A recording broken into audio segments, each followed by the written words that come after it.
njagala okukunga abavubuka byonna gye muli mu bibiina byaffe byonna ebiri wansi wa minisitule y'abavubuka n'abavubuka mwenna okuva mu bitundu by'eggwanga eby'enjawulo gye twenyigire mu lutabaalo luno olw'okudduka emisinde gy'amazaalibwa ga Ssaabasajja Kabaka.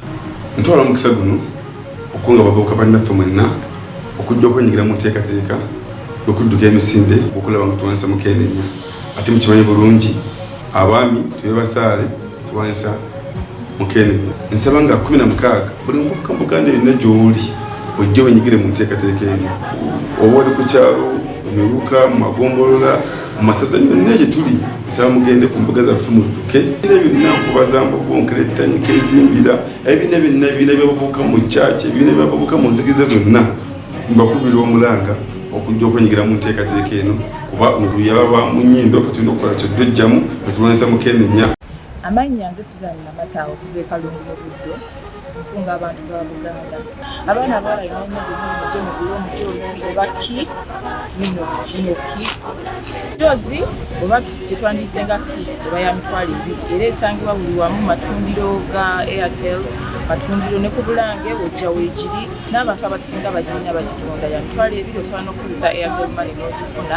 Njagala okutwala akakisa kaneeno koola bannankubaza-mbogo bonna. Gwe gy'oli ng'omanyi nti wali munnankubaza-mbogo oba ng'oli munnankubaza-mbogo, njagala okutwala akakisa kaneeno kukoola okujja mu Lubiri ng'ennaku z'omwezi 16 guno omwezi gwennyini gwe tulimu ku Kabaka birthday run. Nja kubakoola mwenna gye muli mu lunaku lwa njawulo nnyo era ngaffe abavubuka kitukakatako nnyo okujja okuvugiriza omutanda anti nkubaza-mbogo ffe eggye lya Ssaabasajja Kabaka ezzibizi. Bannankubaza-mbogo mwenna okuva mu matendekero gammwe ag'enjawulo, universities ez'enjawulo, amasomero aga secondary, bannankubaza-mbogo mwenna mujje muggweeyo nga tujaguza amazaalibwa ga Ssaabasajja Kabaka. Munzikirize ntwale omukisa guno okukunga abazzukulu ab'ebika eby'enjawulo. Ebika ffenna abavubuka nsaba tuggweeyo omulundi guno nga tujaguza amazaalibwa ga Ssaabasajja Kabaka. Njagala okukunga abavubuka ba Ssaabasajja Kabaka bonna okuva mu masaza gonna mujje twenyigire mu misinde gya Ssaabasajja Kabaka. Mujje twenyigire mu misinde gino tusobole okutaasa abaana ab'obuwala akawuka ka mukenenya, bannabuddu, bannabulemeezi, bannasingo, bannabugere, abavubuka ba Ssaabasajja Kabaka bonna. Nga nkoola bannazambogo bonna bali mu masomero, matendekero, mujje tweme mu misinde gya Kabaka, mujje tusapootinga Obuganda, tugule emijoozi.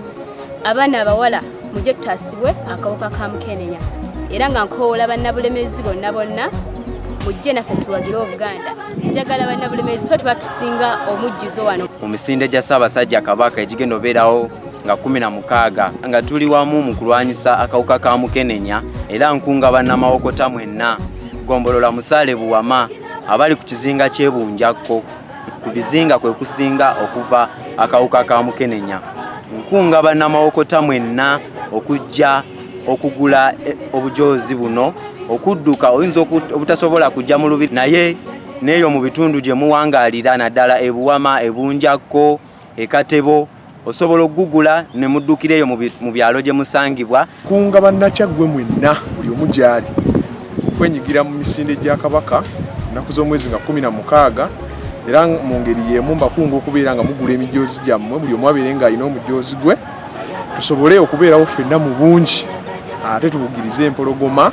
Koola buli munnabuddu atannafuna mujoozi jangu wefunira omujoozi nga 16 tugende tubugirize Kabaka agenda tusimbula. Mujje tugule emijoozi mu bungi nga bannabuddu bulijjo bannabuddu ffe tukulembera mu kugula emijoozi.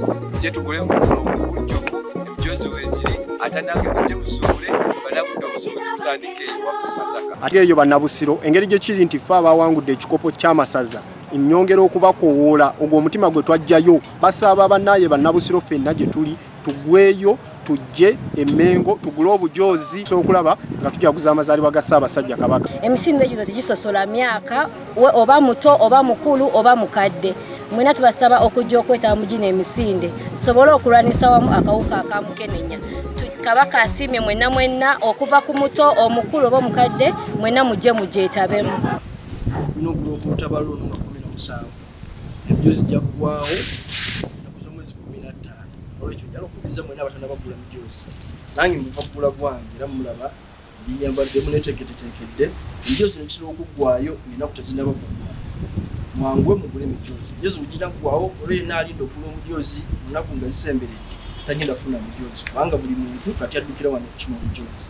Kikulu nnyo fe abavubuka okwenyigira mu lutabaalo olw'okulwanyisa obulwadde bwa mukenenya olw'okuba nti abavubuka ffe tusinga aba bungi eggwanga lyaffe tusoomoozebwa nnyo buli kizibu ekijja kitutukako mangu kitukakatako bulijjo bwewabeera omulango gutukwasizaako olaba nga tujjanjabwa oba nga tutuusibwako obubaka ng'enteekateeka olwakabaka gye bukoze mu misinde nga ffe tusooka kunywa bajjajjaffe babikolera mu mbeera endala baazimba jjajjaffe baasima ennyanja ya kabaka ate naffe guno omulembe gwaffe bino bye tulina okukola tukwata emitwalo 2 gye wano olw'omujoozi okulanga emijoozi mwegiri minisitule y'abavubuka emijoozi mwegiri mujje mukulenga gulu minisitule y'abavubuka bakwasa emijoozi balebe state fine ne CBS abantu ba Ssaabasajja Kabaka bamanye nti nammwe mwenyigidde muteekateeka mwebale nnyo ddala Ssaabasajja Kabaka wange.